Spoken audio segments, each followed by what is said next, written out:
दोस्तों नमस्कार। संतोष गंगले कर्मियों भी पूरा वीडियो देखते रहिए। हाँ दोस्तों नमस्कार, मैं संतोष गंगले कर्मियों प्रधानमंत्री एक्सीलेंट बाबूगंज नौगांव में हूँ। आज यहाँ जिला स्तर की भारत प्रतियोगिता हुई और अच्छी बात हुई। हमारे बीच में एक बच्चा है, क्या नाम बेटा?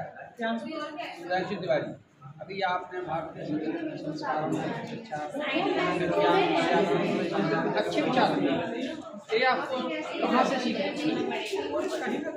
भारतीय संस्कृति की जो सरकार द्वारा मुहिम चलाई जा रही है, पुनः जागरण काल इसके द्वारा, और साथ ही जो माता पिता के द्वारा जो रामायण हमारे वेद पुराणों से लगाव रहा है और संस्कृति के, उससे हम रह जा रहे हैं।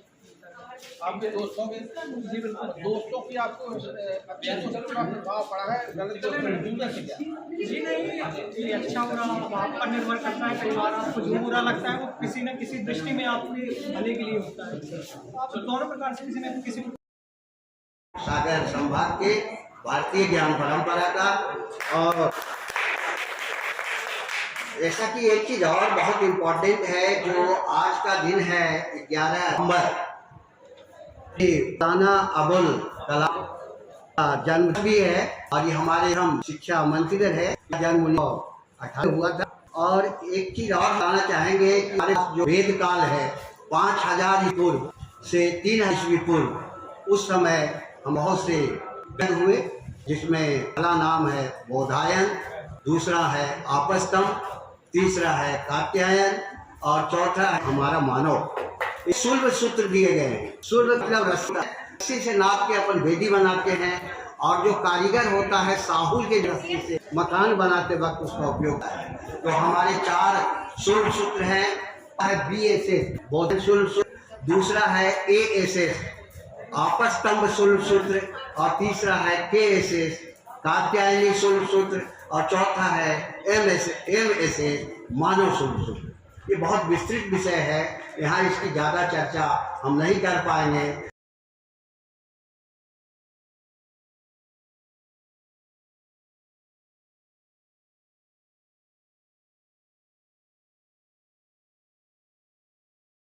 वो आपकी वाणी के प्रभाव से आकर्षित होंगे। हम लोग तो केवल निर्णायक मंडल है। अभी आपको और उच्च स्तर पर जाना है, राज्य में जाएंगे, विश्व में जाएंगे, विश्वविद्यालय है ना। तो इन 2-3 चीजों का ध्यान रखना है। सर्वप्रथम उच्चारण आपका शुद्ध।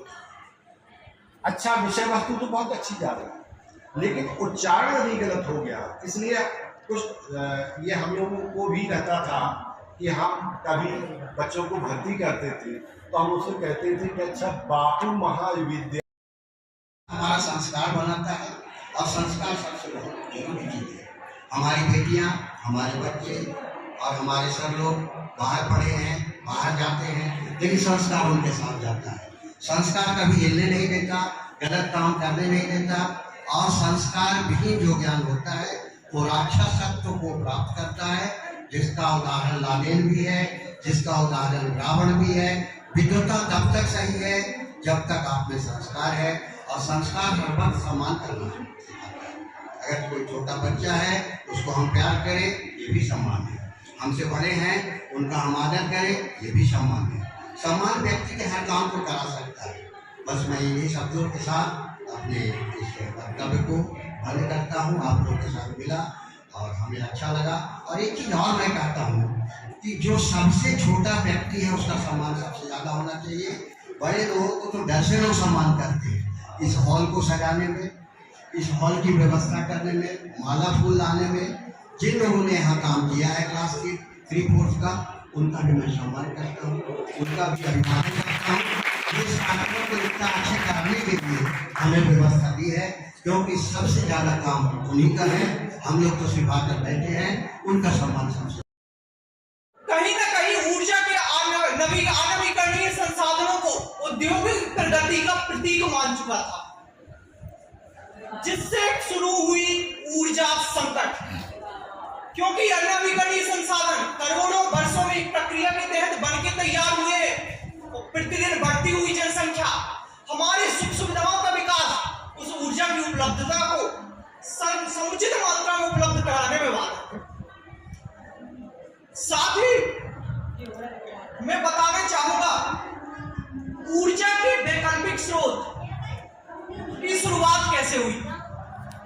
कहते हैं देर आए दुरुस्त आए। वर्ष 1970 में जब सर्वप्रथम विश्व के समक्ष ऊर्जा संकट उत्पन्न हुआ, तब हमने सबसे पहले ऊर्जा के वैकल्पिक स्रोतों की ओर जाने का प्रयत्न किया। ऊर्जा के वैकल्पिक स्रोत किस प्रकार से ऊर्जा संकट से निपटने में कारगर है, इसके कुछ प्रमुख कारण। ऊर्जा संकट क्यों उत्पन्न हो रहा है, इसका प्रमुख कारण राजनीतिक कारण है। रूस यूक्रेन युद्ध हो या विकासशील या भौतिक संसाधनों से संपन्न देशों, जो अल्प विकसित देशों को वो ऊर्जा उपलब्ध नहीं कराते, क्योंकि आर्थिक विकास का वो समुचित विकास नहीं चाहते, जिसके कारण उत्पन्न होता है ऊर्जा संकट। इस दृष्टि से जहां ये ऊर्जा सर्वत्र उपलब्ध है, सूर्य वायु जल हर जगह उपलब्ध है, ऐसे में अल्प विकसित देश भी विकास कर सकता है। और जो हमारी वसुधैव कुटुंबकम की नीति है, एक परिवार के समान विश्व को मानने की, परिवार में हर सदस्य का महत्व वो साकार हो सकती है। मानवर दूसरा इसका कारण है पर्यावरणीय अनुकूलता। आज देखें ग्लोबल वार्मिंग विश्व के समक्ष प्रमुख समस्या बनी हुई है, जहां बर्फ के पिघलने से बाढ़ जैसी समस्या उत्पन्न होती है। एक तरफ तो हम ऊर्जा की ओर प्रगति कर जा रहे हैं, दूसरी ओर इन समस्याओं से निपटने के लिए हमें अत्यधिक ऊर्जा संसाधन खर्च करने पड़ते हैं, जो जन्म देता है फिर से ऊर्जा संकट। मानव चूंकि ऊर्जा के नवीकरणीय संसाधन वैकल्पिक स्रोत आने वाली पीढ़ी की आगे भी पीढ़ी महोदय यही कष्ट झेलती रहेगी। और ऊर्जा संकट को देखते हुए हमारे जो ऊर्जा का संकट दूर करने के लिए नवीनीकरण स्रोत बनाए गए हैं। नवीनीकरण स्रोतों में हमारी सौर ऊर्जा, पवन ऊर्जा, भूतापीय ऊर्जा, जल विद्युत ऊर्जा, इन्हीं को ध्यान में रखते हुए इस प्रकार बनाया गया है ताकि हमारे पर्यावरण को नुकसान ना हो, और पर्यावरण स्वस्थ रहेगा तभी मानव स्वच्छ रहेगा। मानव को स्वच्छ रखने के लिए पर्यावरण को स्वस्थ रखना सर्वप्रथम जरूरी है। इसीलिए ध्यान में रखते हुए इस प्रकार बनाया गया है ताकि पर्यावरण प्रदूषित न हो, क्योंकि जीवाश्म ईंधन इस प्रकार से पर्यावरण को प्रदूषित करते हैं जो कि हमारे स्वास्थ्य को ही नहीं, हमारे आगे आने वाली पीढ़ी को भी, जिसकी तरफ आज संपूर्ण विश्व आकर्षित हो रहा है और हम अपने ही ज्ञान को भूलते जा रहे हैं।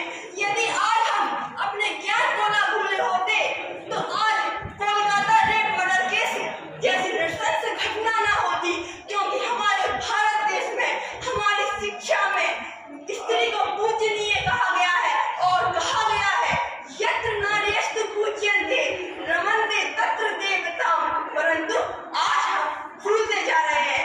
हमारी शिक्षा का उद्देश्य है सा विद्या या मुक्तये, जो विद्या मुक्ति की ओर ले जाए, परंतु वर्तमान समय में हम देखते हैं सा विद्या या नियुक्तये, जो कि बहुत संकुचित सोच है।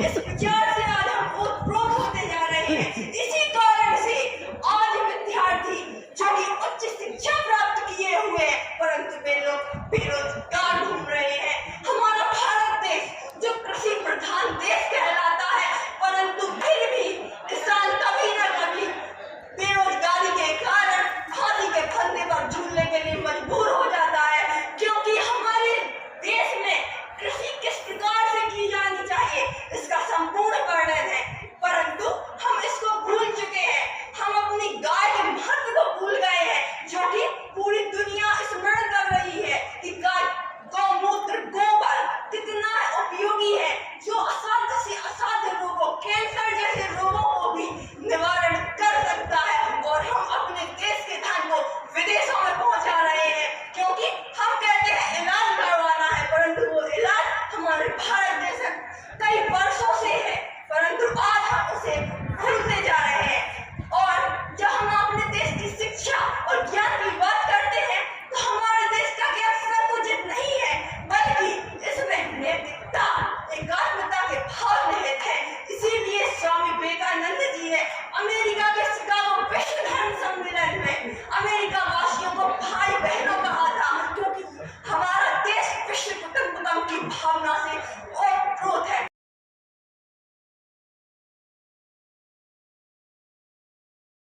प्रचार प्रसार करना चाहिए।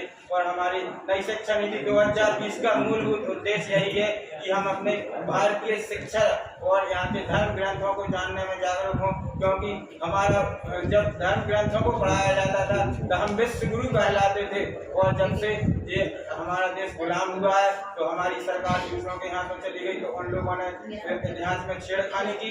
इस वजह से हम लोग आजाद तो हो गए परंतु अपने इतिहास पर ध्यान नहीं कर पा रहे हैं। अब हमारी सरकार का धीरे धीरे अनुमोदन हो रहा है कि हम अपने इतिहास के बारे में जानकारी प्राप्त करें, क्योंकि जो आज के समय में वैज्ञानिक बता रहे हैं कि हमें प्रकृति की रक्षा करनी चाहिए, हमें पर्यावरण की रक्षा करनी चाहिए, वो हमारे धर्म ग्रंथ कई हजार वर्षों पहले कह चुके हैं कि प्रकृति हमारी माता है, हमें इसकी सदैव रक्षा करनी चाहिए। और जिन पेड़ पौधों में वैज्ञानिकों का मानना है कि सर्वाधिक ऑक्सीजन पाई जाती है, उन पेड़ पौधों में उतने ही बड़े देवी देवता का पास माना है ताकि व्यक्ति इस बाण से किसी भी पेड़ पौधों को न काट सके। जैसे कि पीपल के पेड़ में वैज्ञानिकों का मानना है कि सर्वाधिक ऑक्सीजन पाया जाता है, तो हमारे वैज्ञानिकों का मानना है कि पीपल में ब्रह्मदेव जैसे देव का स्थान है, उसे कोई नहीं काट सकता। इस डर से वैज्ञानिकों की बात को तो सभी उल्लंघन कर सकते हैं, अधिकांशतः पढ़े लिखे भी उल्लंघन कर देते हैं, परंतु देवी देवताओं के भय के मारे कोई नहीं ये कर सकता है।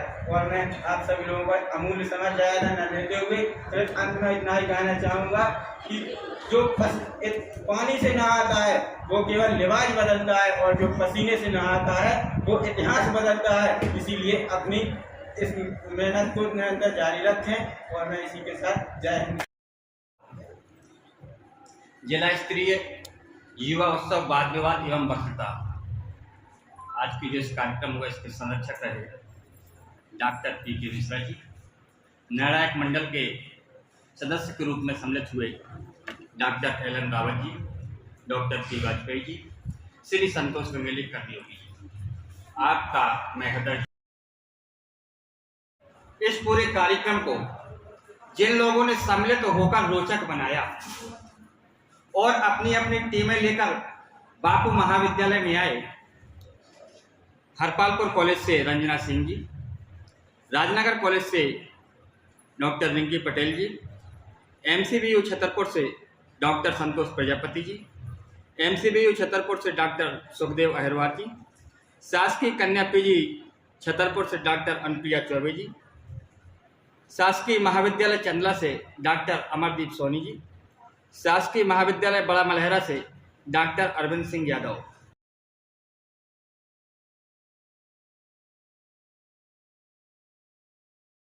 नहीं आते तो ये वाद विवाद प्रतियोगिता और वक्तृता प्रतियोगिता दोनों में ही वो हमें प्रतिस्पर्धा देखने को नहीं मिलती और रोचकता नहीं आती। आप सभी का मैं हृदय से आभार व्यक्त करता हूँ और धन्यवाद देता हूँ।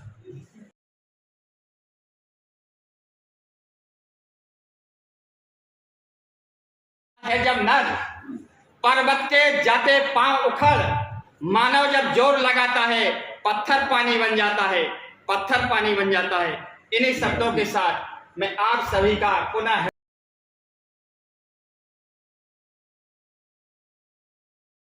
है और सर अनुमति दे तो 4 लाइन में सुना दूंगा। सर ने जैसा कह दिया वाद विवाद एवं वक्तृता प्रतियोगिता में सिर्फ मैं 4 लाइन ही सुनाऊंगा, और इन 4 पंक्तियों के माध्यम से इस अपने भारत भूमि को नमन करना चाहता हूँ कि ये हिंद चमन है तुझे नमन, ए हिंद चमन है तुझे नमन और उड़ो तिरंगे यूं ही गगन, ए हिंद चमन है तुझे नमन और उड़ो तिरंगे यूं ही गगन। जन्म लिया है जिस मिट्टी में उस मिट्टी को पुनः नमन, जन्म लिया है जिस मिट्टी में उस मिट्टी को पुनः नमन। है नमन मेरा उन वीरों को, उन वीरों के जज्बातों को, है नमन मेरा उन वीरों को, उन वीरों के जज्बातों को, कटते थे लेकिन झुके न सर आजादी के दीवानों को। है नमन मेरा इस झंडे को, उस इंकलाब के नारे को, फांसी का फंदा पहना था भारत आजाद कराने को, उन फंदों का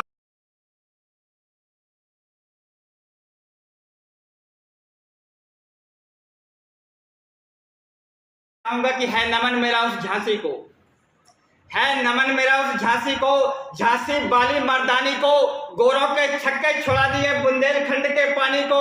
है नमन मेरा उस राणा को, उस चेतक को, उस भाला को, शीश समर्पित करने वाले स्वाभिमानी झाला को। झाला का झलकारी का एक बार पुनः